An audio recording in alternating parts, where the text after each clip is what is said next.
Hello everyone. तो आज है हमारा day 15 CFA level 1 fixed income का रिवीजन का। और आज हम एक बहुत इंपॉर्टेंट टॉपिक करेंगे, इंपॉर्टेंट रीडिंग करेंगे। ये रीडिंग का नाम है क्रेडिट रिस्क। ये अपने में ही बहुत बड़ा टॉपिक है। आप इस रीडिंग के पर्सपेक्टिव से मत देखना, but as a overall gamut, overall concept देखना। अपने में ये अच्छा टॉपिक है, मतलब इसमें बहुत सारा डिस्कशन आता है, ठीक है। और ये एग्जाम के पर्सपेक्टिव से भी बहुत इंपॉर्टेंट है। तो अपने को ना ये रीडिंग अच्छे से करना पड़ेगा, ठीक है।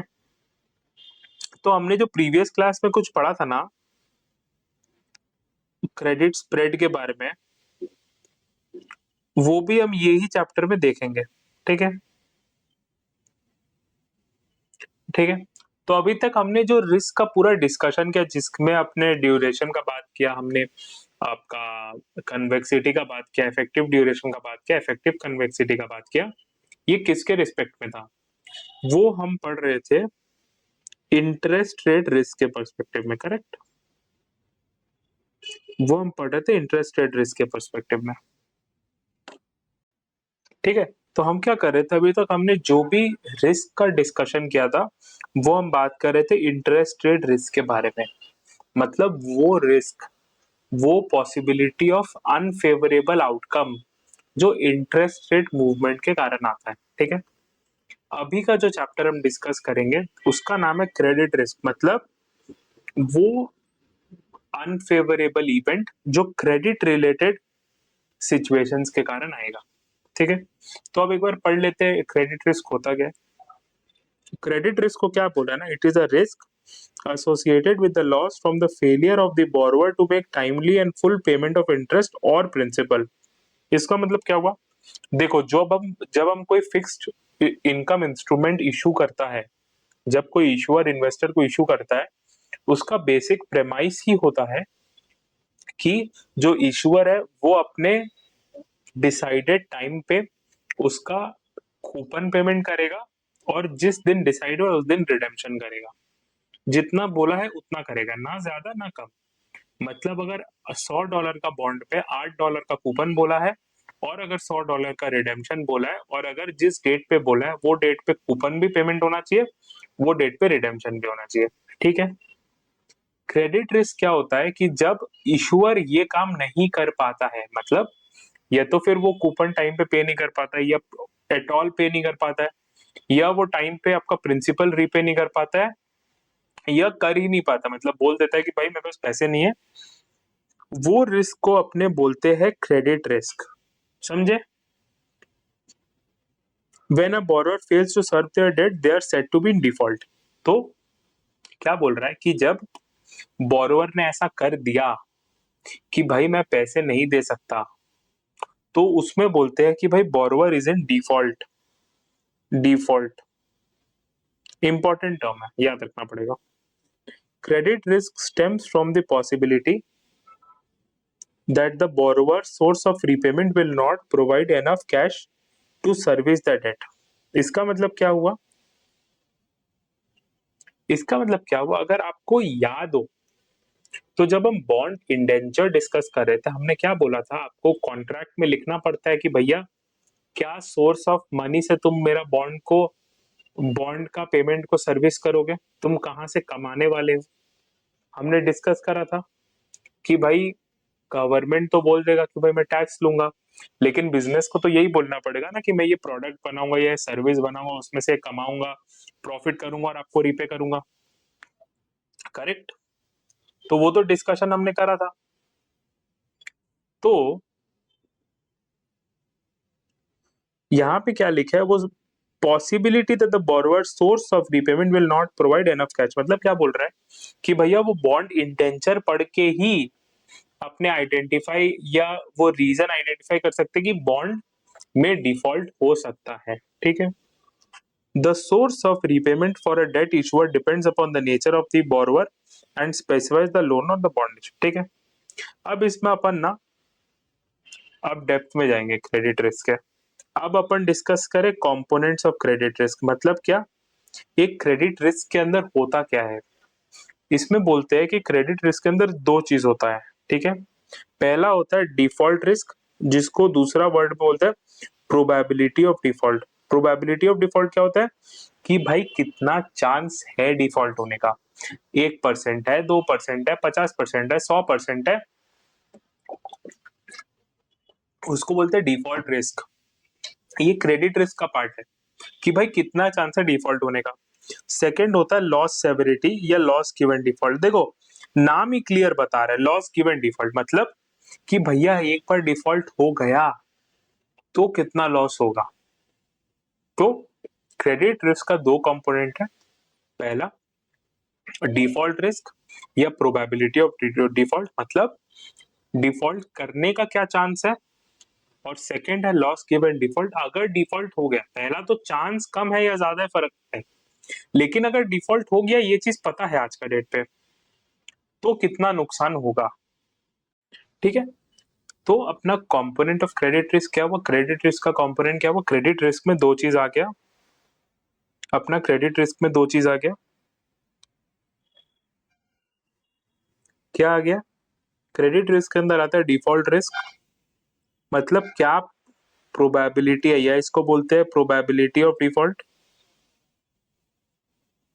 इसका मतलब क्या भाई, क्या प्रोबेबिलिटी कि पैसा नहीं देगा।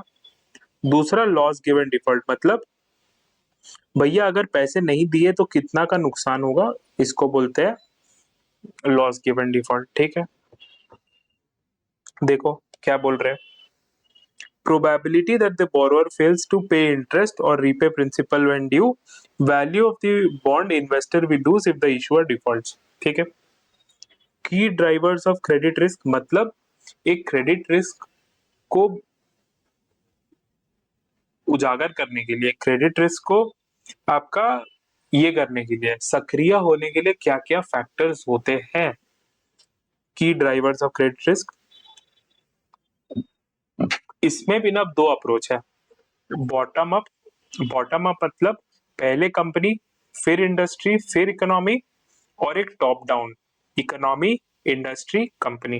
ठीक है, पहले बॉटम अप देखेंगे। बॉटम अप क्या होता है, कैपेसिटी, कैपेसिटी क्या होता है, borrowers ability to repay the debt obligation on time, यहाँ पे बोरोवर का एबिलिटी देखा जाता है। सेकंड है कोलैटरल, मतलब इंपॉर्टेंट फॉर लेस क्रेडिट वर्दी कंपनी, मतलब क्या हुआ कि भैया कैपेसिटी है कि नहीं। दूसरा कोलैटरल मतलब अगर बोरोवर ने डिफॉल्ट किया तो कंपनी के पास कोई कोलैटरल है, कोई एसेट है देने के लिए। तीसरा कॉविनेंट, कॉविनेंट तो हम पढ़े ही थे क्या होता है, these are either things to do और things not to do in the bond contract. तो तुम्हारा कॉन्ट्रैक्ट किस तरह का बना हुआ है। Terms and conditions relating to borrowing. Character, character मतलब भैया जो कंपनी पैसा ले रही है उसका कैरेक्टर कैसा है, इंटेग्रिटी कैसा है, चोर कंपनी है, चोर मैनेजमेंट है कि ऑनेस्ट मैनेजमेंट है, मैनेजमेंट जेन्युइनली चाहती है आपको रीपे करना, वो भी तो डिपेंड करेगा ना। पता चला चोर इंटेंशन ही चोरी का था तो चोरी ही ना होगा, समझ रहे हो। अगर इंटेंशन ही चोरी का था तो ये चोरी ही होगा। ठीक है, लास्ट है कैपिटल, कैपिटल मतलब पैसा, कंपनी के पास क्या पैसा है, क्या रिसोर्सेज अवेलेबल है, देखो। ठीक है, नेक्स्ट अपने पढ़ेंगे टॉप डाउन। टॉप डाउन क्या हो गया, कंडीशन मतलब आपका इकोनॉमी कैसा चल रहा है, मार्केट ही ठंडा है तो इसीलिए किसी का धंधा नहीं चल रहा है, पैसा नहीं आया तो एक चीज है। दूसरा कंट्री की किस कंट्री में ऑपरेट कर रहे हो। तीसरा है करेंसी, क्या करेंसी में ऑपरेट कर रहे हो। ठीक है, अब ये कुछ कुछ अपना बेसिक टर्म्स है जो अपने को देखना पड़ेगा with respect to credit risk. Secured corporate bond अपने को पता है, अनसिक्योर्ड कॉर्पोरेट बॉन्ड अपने जानते हैं, सॉवरेन डेट अब हम लोगों ने पूरा एक चैप्टर, एक पूरा रीडिंग का डिस्कशन करा था। क्रॉस डिफॉल्ट क्या है, it means default on one bond issue causes default on all other issues, ये इजी है। पारी पासू क्लॉज हमने पढ़ा ही था। तो ये मोटा मोटा जेनेरिक टर्म्स है, ज्यादा इंपॉर्टेंट है भी नहीं, इंपॉर्टेंट भी नहीं है, दूसरा हम लोगों ने ये डिस्कस भी करा था। ठीक है, इंपॉर्टेंट भी नहीं है और हम लोगों ने डिस्कस भी करा था। ये सबसे इंपॉर्टेंट पार्ट है, management of credit risk, very important, very important. Management of credit risk, questions भर भर के आता है मैनेजमेंट ऑफ क्रेडिट रिस्क में, क्वेश्चंस भर भर के आता है, इसमें दबा के क्वेश्चन आता है और ये जेन्युइनली इंपॉर्टेंट क्वेश्चन है। ठीक है, क्या है देखते हैं। इसमें क्या करते हैं ना, इसमें हम क्रेडिट रिस्क को क्वांटिफाई करने की कोशिश करते हैं। जैसे हमने बाकी सारा रिस्क को क्वांटिफाई किया, मतलब जब हम इंटरेस्ट रेट रिस्क पढ़ रहे थे, हमने उस पर ड्यूरेशन पढ़ा, हमने उसमें कॉन्वेक्सिटी पढ़ा, हमने उसमें डिफरेंट प्रकार के ड्यूरेशन पढ़े, डिफरेंट टाइप का कॉन्वेक्सिटी पढ़े। क्यों? Just an attempt to quantify the interest rate risk. वैसे ही क्रेडिट रिस्क पढ़ने के बाद अब हम उसको क्वांटिफाई कर रहे हैं। ठीक है, कैसे करेंगे?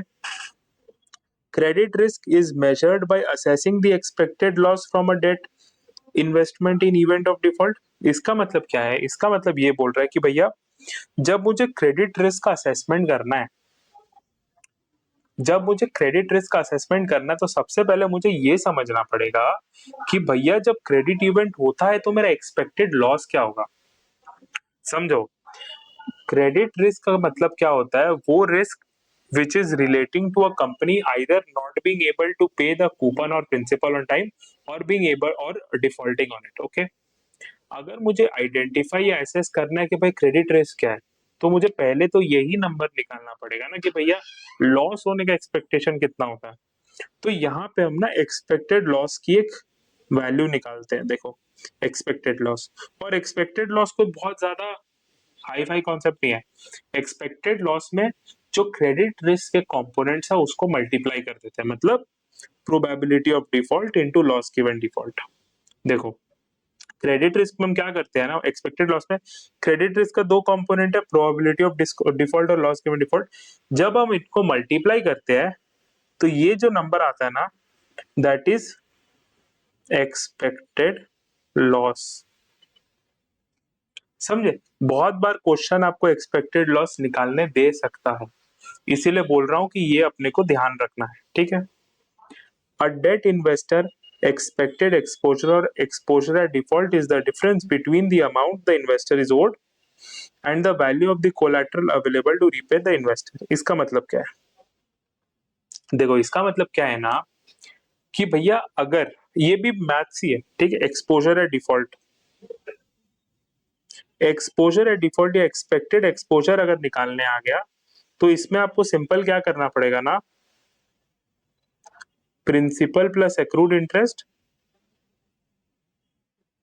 Minus collateral value.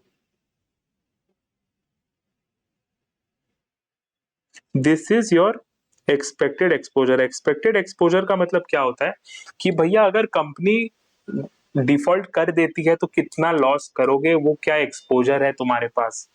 ठीक है, loss given default stated as a percentage is the product of expected exposure and loss severity. मतलब लॉस गिवन डिफॉल्ट के एक्सपेक्टेड एक्सपोजर तो अपने पास है, क्या है, यहाँ से निकाला हुआ है, इंटू 1 - रिकवरी रेट। ये सब अपने को ध्यान रखना पड़ेगा। ठीक है, we can use the annualized expected loss as an estimate of the annualized credit spread over a fixed risk free benchmark that an investor should demand facing the risk। ये अपने क्या है, ये अपन जब स्प्रेड वेट का discussion करेंगे तो देख लेंगे। Last but not the least, credit spread कैसे निकालते हैं? Credit spread is nothing but probability of default into loss given default का परसेंटेज। ये इंपॉर्टेंट है,